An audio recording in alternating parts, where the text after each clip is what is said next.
그러면서 정 익혀진 됐어요? 여러분 반갑습니다. 이번 시간에는 선교사로서의 전인적인 준비에 대해서 잠시 나누도록 하겠습니다. 제가 이전에 말씀드린 대로 선교사로서 이렇게 오래 활동하다 보니까 준비되지 않은 채로 선교 현장에 나오는 여러 선교사들을 보게 됩니다. 준비가 되지 않았기 때문에 하나님 나라의 확장보다는 오히려 장애가 되는 그런 경우도 종종 보게 됩니다. 이번 시간을 통해서 선교사로서 어떤 면에서 준비되어져야 할지 개괄적인 면에서 살펴보기를 원합니다. 누가복음 2장 52절 함께 살펴보겠습니다.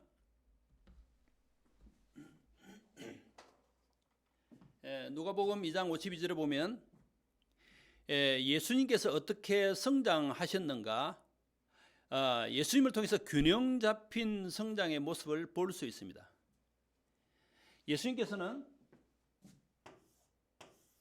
그 키와 그 지혜가 자라가며 하나님과 사람에게 사랑스러워 가셨다. 그렇게 말씀하고 있습니다. 예수님께서는 어떻게 성장하셨을까요? 예수님은 우리의 모델입니다. 사역의 모델이기도 하거니와 성장의 모델이기도 합니다. 예수님께서는 어떤 면에서 성장하셨는가?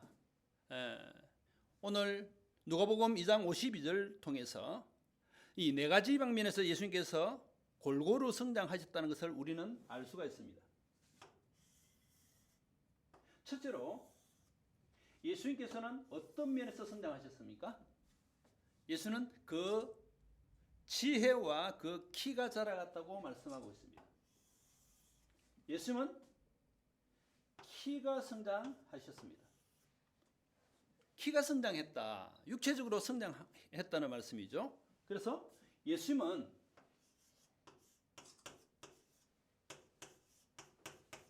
육체적으로 성장하셨다. 그리고 그 지혜가 자라갔다. 그렇게 말씀하고 있죠. 그 지혜가 어떤 면에서 성장하셨을까요? 곧 지적인 성장입니다.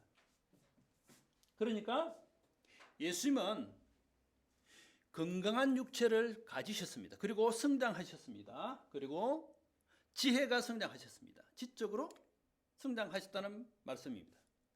만일에 한 사람이 육체적으로만 아주 성장을 하고 만일 지적으로 성장하지 못했다. 그렇다면 동물과 다를 바가 없을 것입니다. 그러므로 우리는 지적인 면에서도 성장을 하는 것이 필요합니다. 그리고 또 예수님께서는 두 가지 면에서 성장하셨습니다. 하나님과 사람에게 사랑스러워 가셨다. 사람과의 관계에서 성장하셔서 더 사랑받으셨다는 말씀입니다.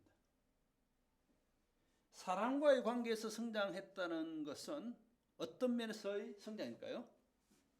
사회적인 성장이라고 할 수 있을 것입니다.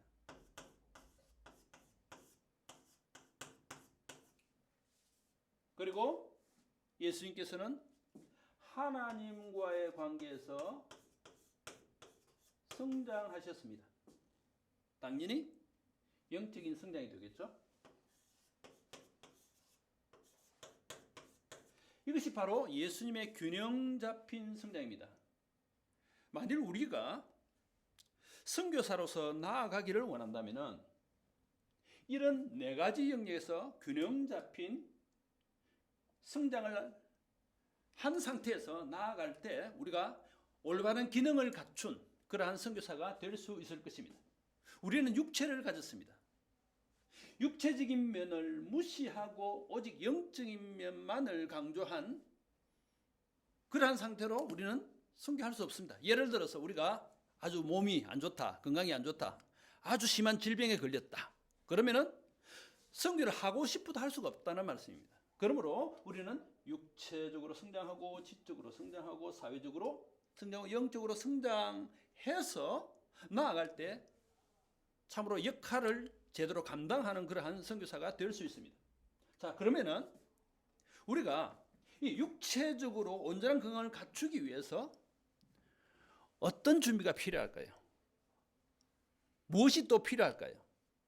우리가 육체적으로 건강을 유지하기 위해서는 적어도 세 가지가 필요한 줄 압니다. 육체적인 성장을 위해서 첫째 뭐가 필요할까요? 음식이 필요하겠죠. 음식이.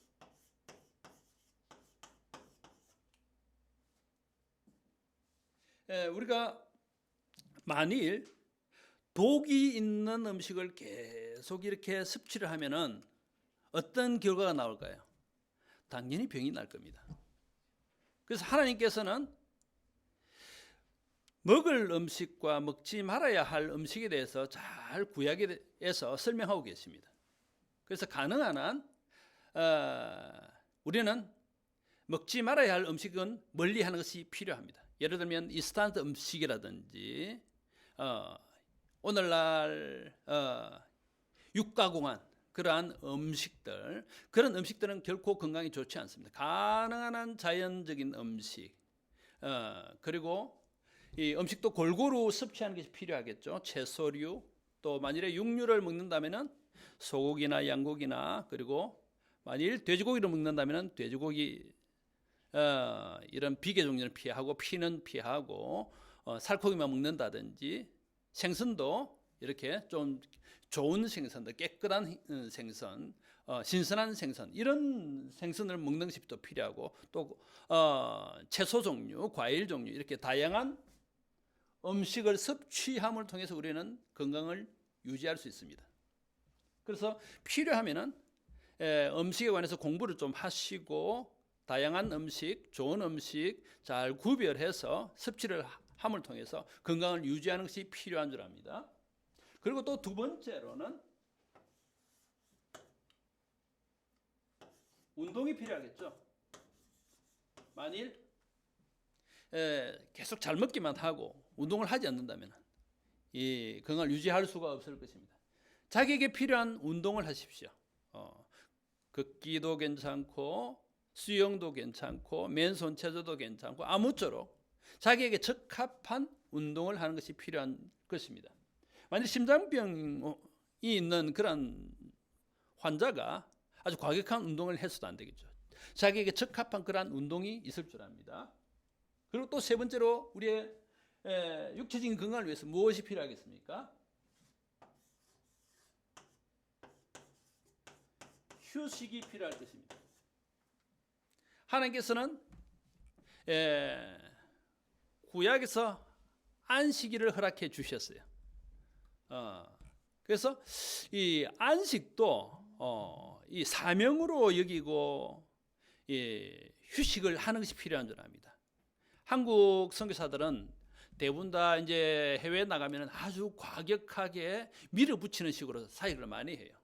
그러다 보니까 육체적으로 망가지고 회복 불능의 상태로 귀국하는 그러한 안타까운 일들도 종종 있는 것을 보게 됩니다. 음식, 운동, 휴식, 이것을 통해서 육체적으로 자신을 잘 관리하는 것이 필요한 줄 압니다. 그리고 지적인 성장이 필요합니다. 해외에 나가서 있다 보면은 이 책이 참 필요할 경우가 많아요. 이 지적인 이 공급을 필요로 하는 경우가 많습니다. 해외에 나가서도 당연히 이런 책을 많이 읽고 그렇게 해야 되지만 한국에 계실 때 지적으로 많이 좀 섭취를 해 놓으십시오. 이 지적인 성장을 위해서 어떤 것이 필요하겠습니까? 당연히 필요한 서적, 그리고 또 이 정서적인 것과 연관해서 또 필요한 것이 있습니다. 만일 여러분이 좋아하신다면은 클래식이라든지 이런 음악, 이런 것을 통해서 지적인 필요와 정서적인 필요를 채울 때에 우리가 균형 잡힌 성장을 할 수가 있습니다. 선교사로 이렇게 나가보면은 이 마음의 용량이 굉장히 좁아질 경우가 많아요. 정서적으로 안정이 안 되어지면은 사람을 품을 수 없을 경우가 참으로 많습니다. 그래서 자기 컨디션을 자기가 잘 관리하는 것이 필요합니다. 그러려면은 많이 영적으로 지적으로 섭취를 해야 돼요. 육체적으로 섭취를 해야 활동할 수 있듯이 지적으로도 정서적으로도 많은 것을 섭취를 할 때 우리가 안정감과 그리고 이 배출을 할 수가 있는 거예요. 다른 사람을 도울 수가 있는 거예요. 그래서 이런 필요한 지적인 양식을 많이 섭취해서 이런 균형 잡힌 성장을 하는 것이 필요한 줄 압니다. 그리고 세 번째로 필요한 것은 사람과의 관계에서 사회적으로 성장해야 합니다. 사회적으로 성장하려면 꼭 필요한 것이 있는데 이 캐릭터입니다. 성품면에서 성장을 하지 않으면 참 많은 사람들을 다치게 해요. 모든 문제들을 바라볼 때 부정적으로 바라본다든지, 그리고 다른 사람의 관계에서 쉽게 불만을 토한다든지, 또 사랑을 표현하지 못한다 하든지, 때로는 너무 둔감해가지고 다른 사람의 필요에 대해서 무감각하다든지, 이러한 여러 가지 사항들은 사회적인 성장과 관계에 있을 것입니다. 이 사회적인 성장을 위해서 매일 기도하는 것이 필요할 것입니다. 하나님, 내게 부족한 것이 무엇입니까? 제게 과연 사랑이 있습니까? 특별히 이 사랑을 위해서 많이 기도하는 것이 필요합니다. 만일 다른 사람을 용납해 주고 사랑하는 것이 동기가 되지 않는 그러한 상태로 계속 사역을 해 나간다면 내가 섬겨야 할 대상들이 나를 알아요. 이 사람이 나를 진정으로 사랑을 해서 이렇게 하는 건지 아니면은 나를 이용하고자 하는 것인지 우리의 상대방이 안다는 말입니다.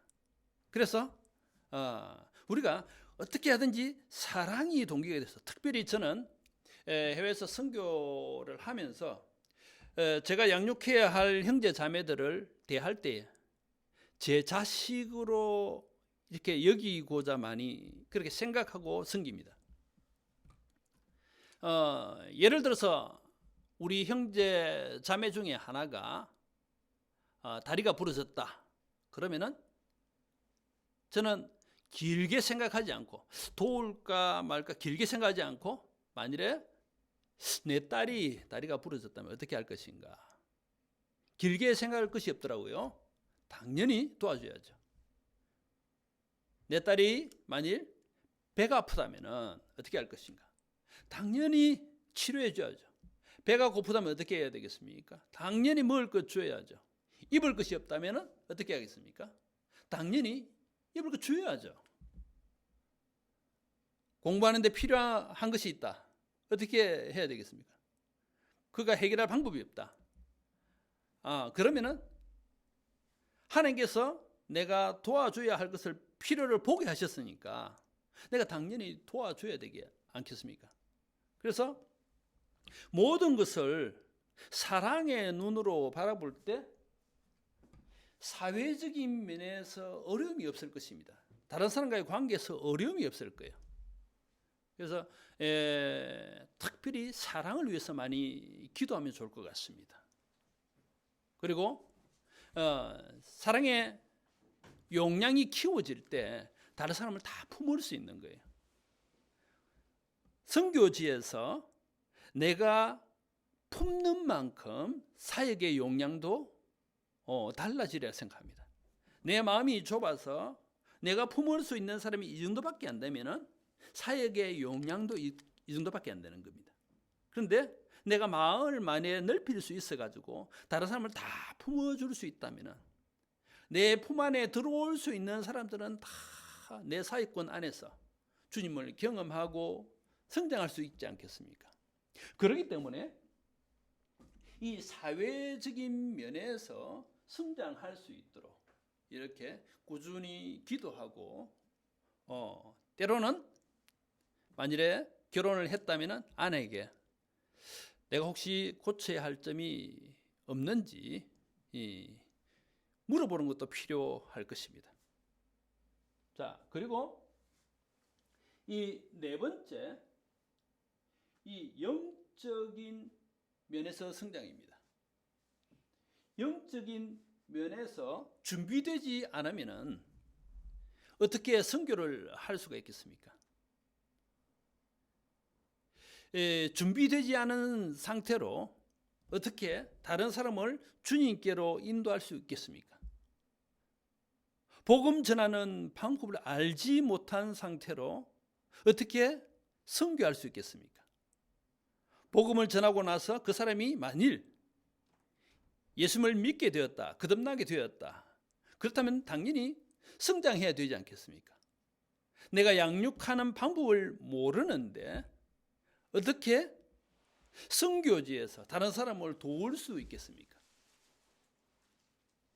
그리고 우리가 만약 그런 사람을 도왔다면, 영적으로 성장하도록 도왔다면 그들을 나중에 파송해야 될 것입니다. 그들이 만일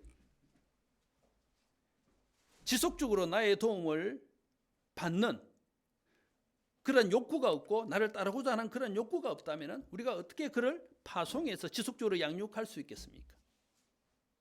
그러니까 영적으로 잘 성장을 해야 다른 사람을 도울 수 있는 좋은 선교사가 될 수 있는 것입니다.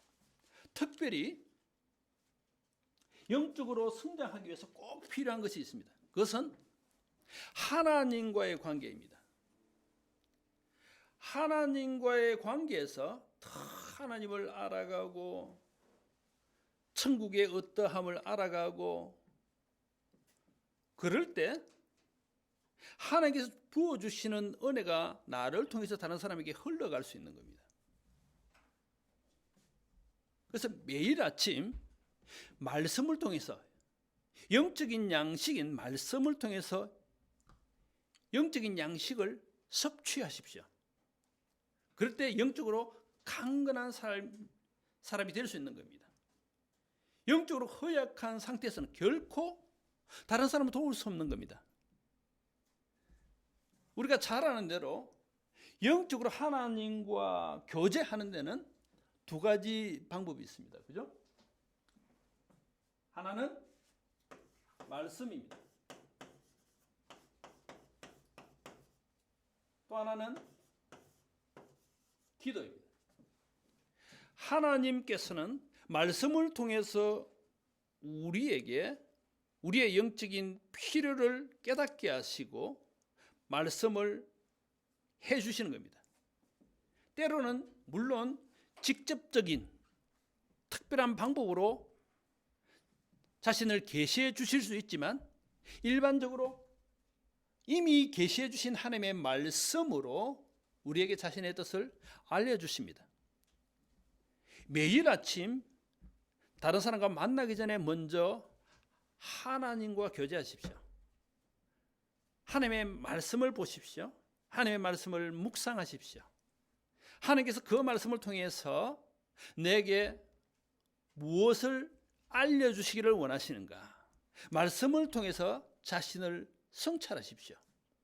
그럴 때 우리는 영적으로 더 하나님과 하나 되어져서 영적인 양식을 섭취하는 가운데 영적으로 강건한 삶을 살 수가 있게 되는 겁니다. 그리고 기도를 통해서 하나님과 교제하십시오.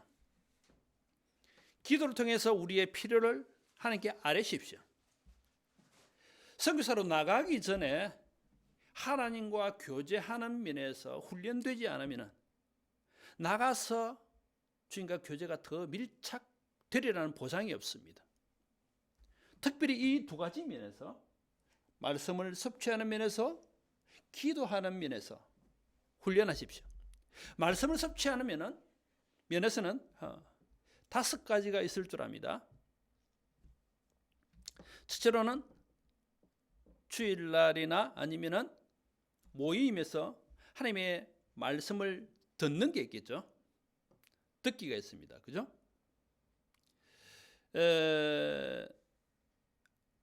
로마서 10장 17절에서 그러므로 믿음은 어디에서 납니까? 들음에서 나며 들음은 그리스도의 말씀으로 말미암았느니라. 말씀을 많이 들어야 믿음이 생기게 되는 거죠. 두 번째로는 하나님의 말씀을 읽어야 됩니다. 계시록 1장 3절에 보면은 이 예언의 말씀을 듣는 자들과 읽는 자들과 그 가운데 기록한 대로 행하는 자들이 복이 있다고 그랬습니다. 하나님의 말씀을 읽는 자가 복이 있다고 말씀하고 계십니다. 그래서 우리가 말씀을 읽는 것이 필요합니다. 세 번째로는 공부하는 것이 필요합니다. 하나님의 말씀을 부단히 공부해야 합니다. 필요한 여러 가지 교재가 있습니다. 조직 신학에 대해서 잘 설명한 그러한 교재도 있고 하여튼 다양한 이런 교재가 있는데 그러한 교재를 잘 선택을 해서 정확한 교리를 파악할 수 있도록 그러한 교재를 선택을 해서 공부하는 것이 필요할 것입니다. 사도행전 17장 11절에서 베레아 사람은 데살로니가 있는 사람보다 더 신사적이어서 간절한 마음으로 말씀을 받고 이것이 그러한가 하여 날마다 성경을 상고했다, 공부했다고 이렇게 말씀하고 있습니다. 베레아 사람은 데살로니가 있는 사람보다 더 신사적인 태도로 말씀을 받고 공부했다는 말씀입니다. 그래서 우리가 매일 성경 말씀을 공부함을 통해서 영적으로 성장하고 주님과 교제할 수 있는 겁니다. 또 하나 방법은 시편 119편 9절 11절에 보니까 청년이 무엇으로 그 행실을 깨끗게 하리까? 주의 말씀을 따라 삼갈 것임이니이다.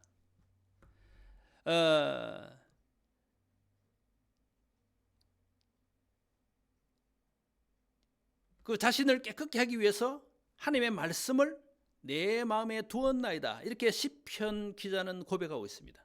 하나님의 말씀을 마음에 담아두고 암송해서 자신을 깨끗게 하게 되었다는 말씀입니다. 그리고 또 묵상이 있겠죠. 시편 1편 2, 3절에서 시편 기자는 이 말씀을 묵상함으로 이 시냇가에 심기운 그러한 나무처럼 풍성한 결실을 했다는 그러한 말씀이 있습니다. 그래서 이 5가지 방법을 골고루 섭취하는 그런 훈련을 하는 것이 필요한 것입니다. 듣기는 우리가 일반적으로 교회 가서 설교를 듣고 그렇게 많이 하니까 이것은 별 어려움이 없어요.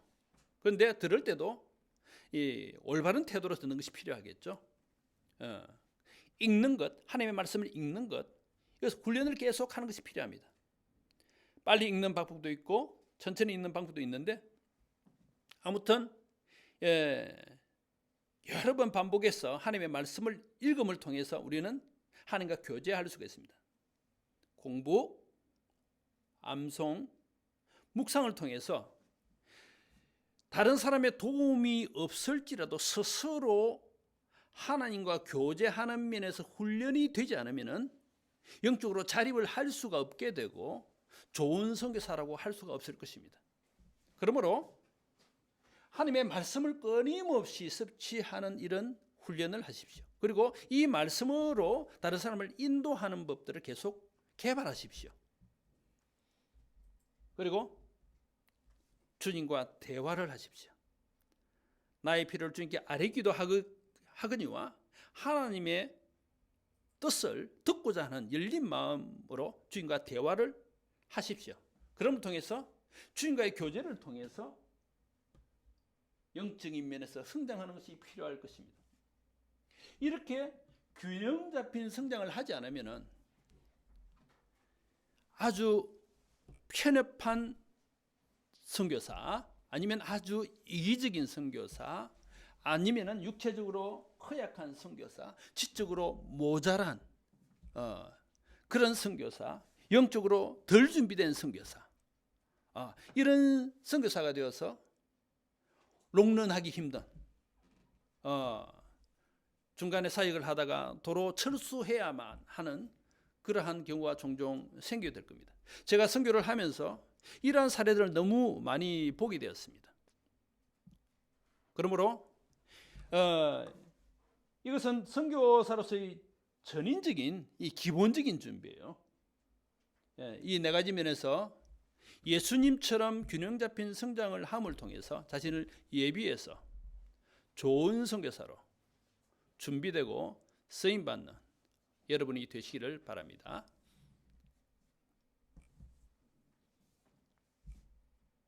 시간이 많이 남았습니다. 한 몇 분 정도 남았어요. 그럼 내가 좀 더 계속하고. 26분. 그래요. 한 20분 정도. 20분 정도 돼요. 그러면은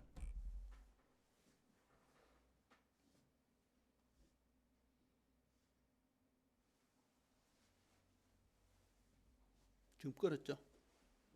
네, 조금 있다가 보충할 걸 조금 더 하고.